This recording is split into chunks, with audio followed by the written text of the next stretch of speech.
श्री मोही बुल्ला। बिस्मिल्लाहिर्रहमानिर्रहीम।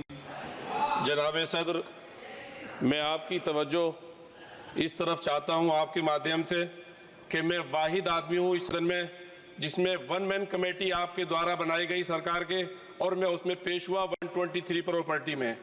जस्टिस आर्यन ने जो रिपोर्ट पेश की, आज तक वक्फ बोर्ड को नहीं बताया गया, चूंकि वो आपकी मंशा के खिलाफ थी और गवर्नमेंट की मंशा के मुताबिक नहीं थी। 123 प्रॉपर्टी में जब मंशा के खिलाफ हमारे नहीं आई, मंशा के मुताबिक नहीं आई, तो हमने 2 मैन कमेटी बनाई और 2 मैन कमेटी ने भी कोई रिपोर्ट वक्फ बोर्ड को नहीं दी, जबकि वक्फ एक्ट जो है 1995 जो है वो पार्लियामेंट से पास शुदा है कि हम पार्लियामेंट के जो एहतराम है उसका नहीं कर रहे, उसके हुकूक का। इसी तरह से सर सूबाई हुकूमतों को इख्तियार दिया गया। सर हिंदू एंडोमेंट में जो कर्नाटका और तमिलनाडु में है वहां कोई मुस्लिम नहीं हो सकता, और 26 में आर्टिकल 26 का वायोलेशन है। 4 धाम में ये लिखा हुआ वाज़े तौर पर कि सिर्फ हिंदू होगा। बिहार उड़ीसा में भी यही लिखा हुआ है। पंजाब हरियाणा में गुरुद्वारा प्रबंधक कमेटी में सिर्फ सिख होगा ओनली, और ये उनका अधिकार है जिसको माना गया है। लेकिन मुस्लिम के साथ में यह अन्याय क्यों है? और सुन लीजिए सर मैं आपकी तवज्जो के चाहता हूं, दुनिया का सबसे पहला वक्फ खाने काबा मक्के में है। क्या हम उसके ऊपर भी सवाल उठाएंगे कि वहां पर भी हमारा कोई हिंदू भाई हो? हम अपने वकार को, अपनी इज्जत को, अपने मुल्क की, अपने शान को, अपने संविधान को खुद अपने पैरों तले रौंद रहे हैं।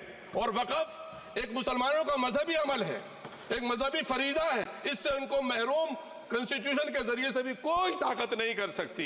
सर ये हम बहुत बड़ी गलती करने जा रहे हैं जिसका खमियाजा हमें अभी नहीं सदियों तक हम भुगतते रहेंगे, क्योंकि हम खुद अपने कॉन्स्टिट्यूशन को, संविधान को, उसकी पामाली कर रहे हैं। अगर हमें इस सिलसिले में मैंने सर पूरा मैंने उसको मध्यम से पढ़ा है, और मैंने पूरी 40 तरामीम जो उसमें गलत है उसको लिखकर जो है वो मैं लेकर आया हूँ।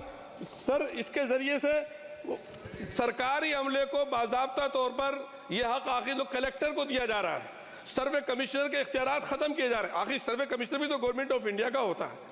सर ऐसे कैसे कर सकते हैं हम? और फिर सर उसमें मेरे मजहब के मुतालिक चीजें हैं तो वो कैसे कोई दूसरा तय करेगा? क्या कुरान में क्या लिखा है, फिक़ा में क्या लिखा है, इस्लाम में क्या लिखा है, ये आप तय करेंगे या मैं तय करूंगा? सर इससे हम मजहब में दखल अंदाजी कर रहे हैं, इंटरफेरेंस ऑफ द रिलीजन कर रहे हैं। सर इस तरह के कवानीन से मुल्क की शाख को नुकसान पहुंचेगा।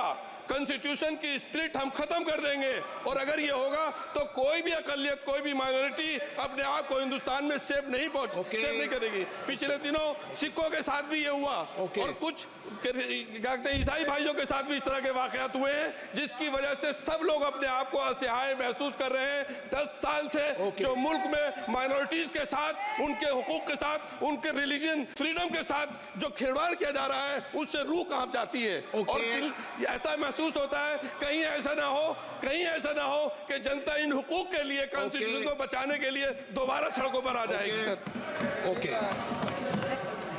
ये